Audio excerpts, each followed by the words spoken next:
மத்தியில் ஆளுங்கட்சி கூட்டணியில் இருந்து கொண்டு தமிழ்நாட்டு மக்களுக்கு எதிராகவும் அவர்களின் பிரச்சனைகள் பற்றி கவலைப்படாதவர்தான் முன்னாள் முதலமைச்சர் எடப்பாடி பழனிசாமி என்று திமுக எம்பி கனிமொழி குற்றம் சாட்டினார். தென்காசி மாவட்டம் சங்கரன் கோவிலில் நடந்த கட்சியின் பாக முகவர்கள் ஆலோசனை கூட்டத்தில் பேசிய அவர், திமுக மற்றும் அதன் கூட்டணி கட்சிகளை விமர்சனம் செய்யும் அருகதை இபிஎஸ்க்கு இல்லை என்று காட்டமாக கூறினார். CAA சட்டத்துக்கு ஆதரவு தெரிவித்தவர்கள்தான் அதிமுக எம்பிக்கள் என்றவர், தமிழ்நாட்டு நலனுக்காக ராஜ்யசபாவில் அவர்கள் என்ன பேசினார்கள் என்று கேள்வி எழுப்பினார்.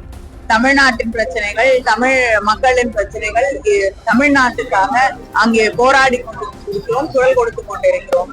ஆனா கூட்டணியிலேயே இருந்துட்டு தமிழ்நாட்டு மக்களுக்கு எதிராக செயல்பட்டு கொண்டிருப்பது இன்னைக்கு இத்தனை வருஷமா மக்களுடைய பிரச்சனையை பத்தி கவலையே படாத முன்னாள் முதலமைச்சராக இருந்த இபிஎஸ் அவர்கள் தான். இத்தனை நாள் மக்களுடைய எந்த பிரச்சனைக்கும் அவர் குரல் கொடுத்ததில்லை.